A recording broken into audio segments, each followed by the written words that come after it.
Good morning, my dollar bimbos. It is I, the villainous valuer of vintage volumes, vying for viewers once again. I'm back, and I got two different segments today. Basically, we're gonna have the usual $5 bin books from the Kingpin of Union Square, but then I also grabbed a few books based on a recent video from speculative comic book speculation YouTuber ComoComics.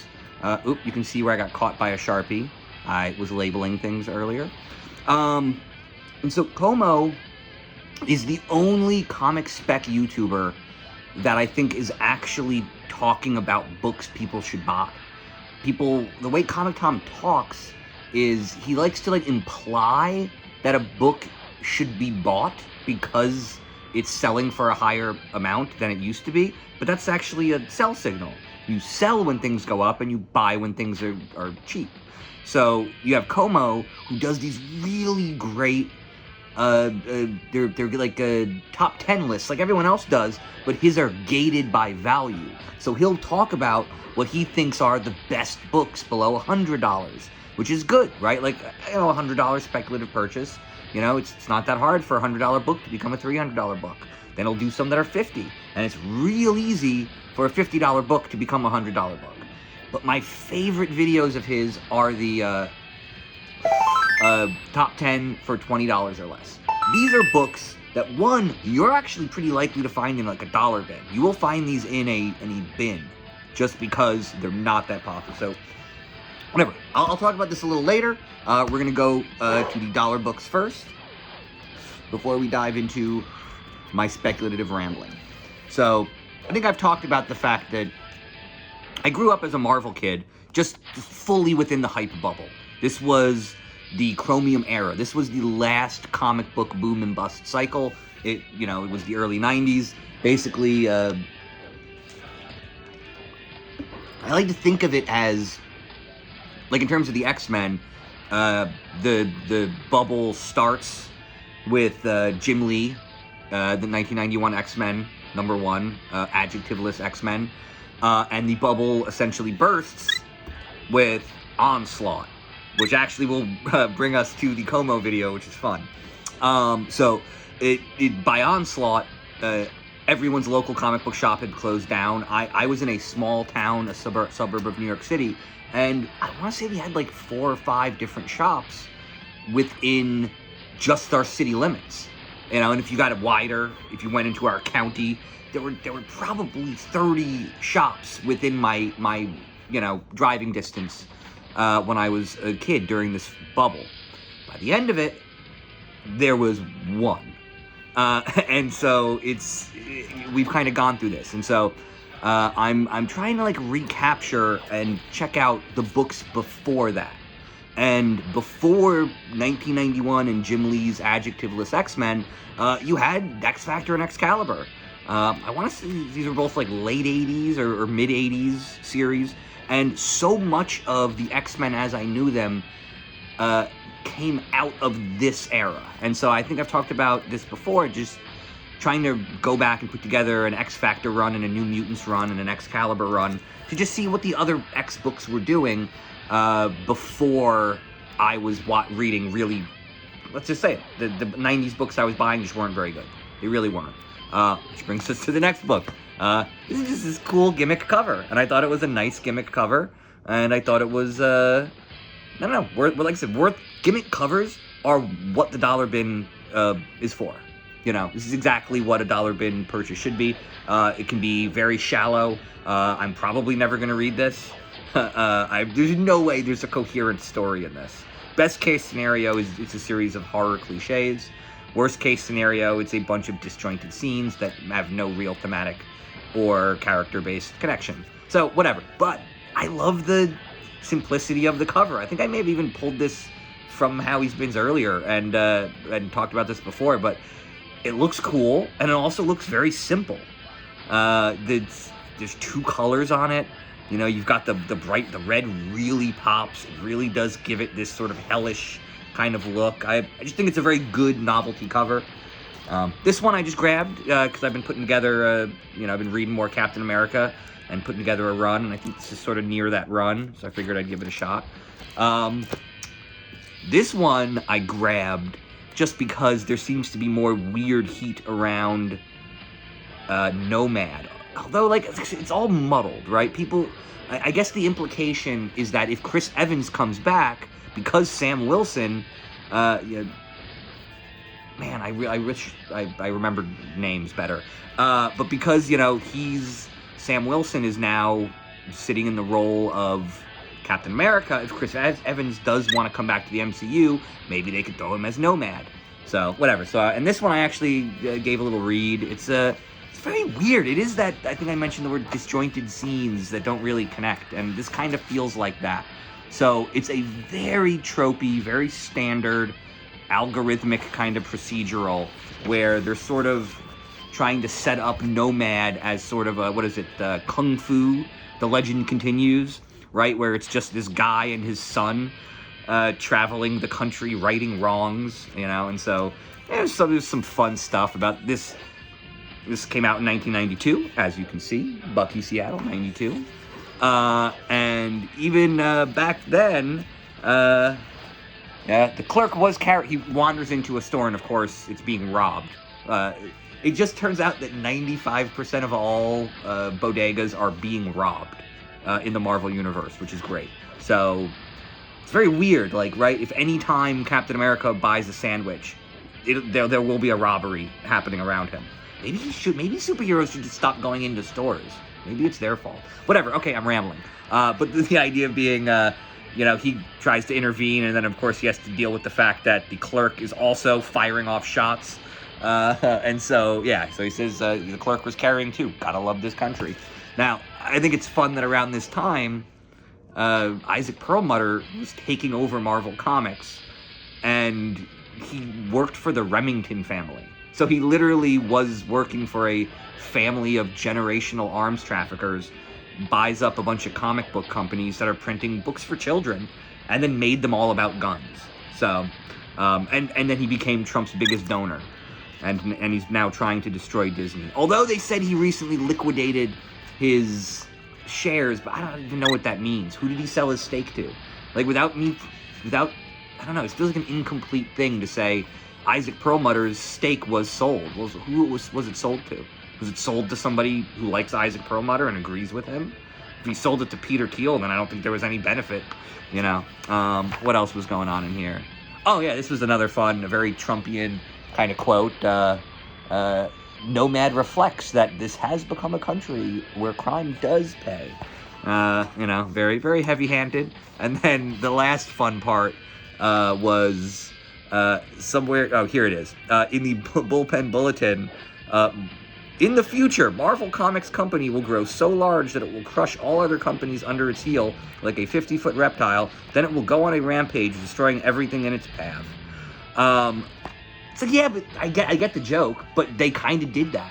Isaac Perlmutter was a private equity weirdo, and he just sort of consumes stuff. He just brings brands into alignment with whatever his previous business model was. And his previous business model being, hey, let's just work for the Remington family. So all the other business models then had to go in line with the politics of firearms trafficking, which led to him being a weird right-wing influencer. You know, the Perlmutter, the guy running Marvel at this point, became Donald Trump's biggest donor. He was helping him run the VA from Mar-a-Lago in this weird, very corrupt group called, like, the Mar-a-Lago 5, which was just a bunch of right-wing finance guys and a few Chinese spies that were just setting policy while Trump was in office. Very weird shit. Very gross. And basically, Isaac Perlmutter is the meta villain of this podcast, YouTube, this channel. My life. I don't know. Whatever. We'll see. And then that brings us to the next segment, which is me rambling about Como. Oh, no, wait. There's one... oh, yeah, no, sorry. Not there yet. There's one other Como thing. Yeah, so let's talk about his videos. I think the best comic spec videos on the entire internet are ComoComics top 10 for 20 or less.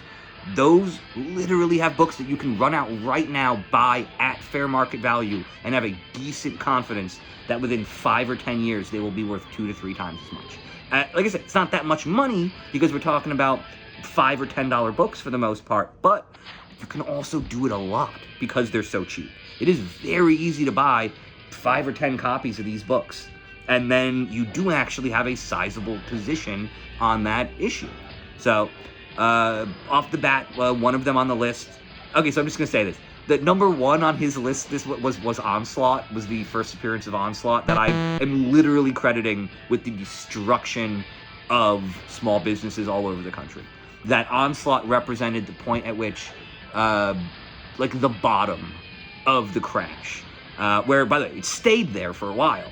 Like, people have these weird impressions of these markets that, like, it's gonna go up real fast, sorry, I gotta look at the axis we're actually looking on. It's gonna go up real fast, and then it's going to go down real fast, and it's going to go up real fast. It's like, no, the market goes up, then it kind of starts to tank a little, it's going to drift down, then it's going to crash, and then it's going to stay there for about 5 to 15 years, seems to be the cycle, before it shoots back up again. So, I actually think number one on his list is not a great speculative purchase, because it has this weird popularity because people talk about it, but its popularity is negative.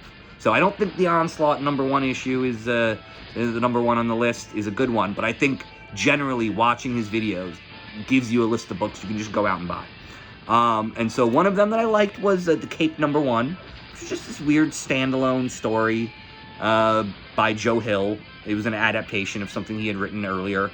And I think he's a great writer. There's something really interesting about Joe Hill in that his writing both feels like it is related to Stephen King, but it also feels truly original in a good way.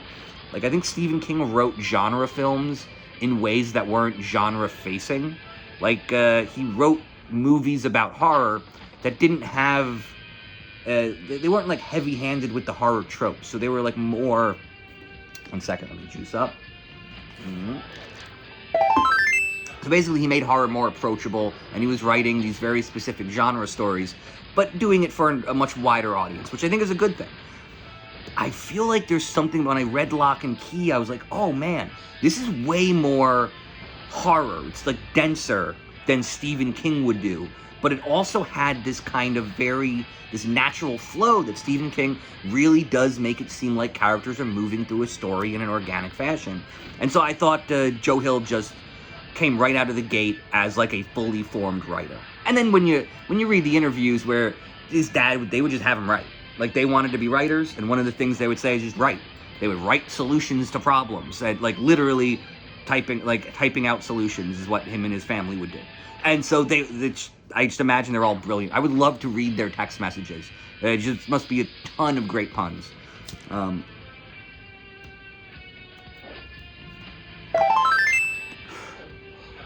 second, just had to power up.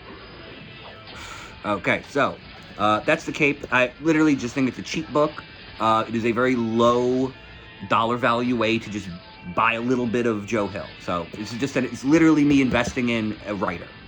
I haven't even read the story, although it does sound like a very interesting take on superheroes. And so then another one that was on the list was Web of Spider-Man 36, which is a very interesting comic. It is the first appearance of Tombstone, who, it's weird because everybody associates, I think the next issue has him standing on the cover. So everyone kind of associates that, but this is the actual first appearance. And this character was featured pretty prominently on the 90s cartoon show, which I do think does have this timing thing that leads to it being a good driver of nostalgia-based purchasing. So, it's very cheap. It is not very sought after. And so I was able to buy 2 copies of this on eBay for, I want to say, about $10 or less each. So I grabbed 1 copy from one guy, and then I grabbed another copy from another guy who was nice enough to send me a private message saying, hey, I've got a bunch of books, but I don't have them all posted, so if you want to read me off some titles. And so I gave him a couple other books I was looking for, and he didn't have any of them, so he just shipped me the comic. But I did also notice that through his other listings, something was listed as, you know, being locally made in New York. So I mentioned, hey, I'm in Manhattan. If you're nearby, you know, let's get together and I'll check out your collection. He says no, he's far upstate. He actually, I think he made a fun little comment, which was, the area he's in lacks diversity and good restaurants. And the joke being that they go hand in hand. You need a whole bunch of different people making a whole bunch of different food, and that is why Manhattan is like the restaurant capital of the world. It's amazing. I can walk on every block. You can get every kind of food. And so, like I said, I just bought one very low-value key issue from this guy, and I noticed there was another comic book in it, and of course, it's Spider-Man in front of the Statue of Liberty. So this is literally, he sent me a comic book based on our conversation. I sent him a DM saying I wanted to feature him in the episode, so hopefully he'll respond, and I'll have a link. Just basically great eBay seller, right? This is the difference between, look, you pay, I go to eBay, I look for cheap comics, and if the book that I ordered shows up, that is a great seller.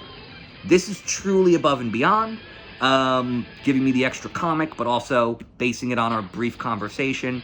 True personalization. Love this. Great dealer. This is your favorite dealer's favorite dealer right now. But then again, I do also just think the Tombstone book is a very fun one. It is very cheap, very, very dated. It's very, very late 80s. Still rocking the black suit. Thought it was very fun. What do we got here? So it was a fun little, this story was better than I expected it to be, although Tombstone is barely in it. Tombstone is like the C plot that's sort of bubbling up, right? I can feel like over the next 2 issues, he becomes a big villain, but it's going to be a bunch of like henchmen of his coming at him. So I don't know. There's this weird thing with the killer robot things, and it kind of drives one of the creators mad. He tries to build a cybernetic suit, and it like fries his brain. But throughout all of this, Peter Parker realizes this is a kid who just really likes science, and he's like a loner, and he lacks certain coping mechanisms. And like Peter Parker says it to Mary Jane. He's complaining about fighting this guy's killer robots, but describing this kid as being a lot like himself. And that, you know, like I said, yeah, the thing is, when I look at him, I see me, Mary Jane. Steve's a loner, a misfit, an outcast, everything I was when I was his age. What Steve did, he did because he was lonely. I wish I could talk to him, but he disappeared after I crashed his robot. And of course, Mary Jane says, right, give yourself a break, this isn't on you, whatever. But it does go forward, and I think there's something very interesting. Oh, and here it is. Here is the first appearance of Tombstone. What a terrifying, creep. Yeah, truly terrifying. And then Robbie Robertson just happens to be walking out of a store and just sees this horrifying blast from his past. And I also think there's something real fun about this comic book really captured the core of what it is to be a superhero, which isn't, you know, ray guns and special powers. It isn't any of that. It's this. It's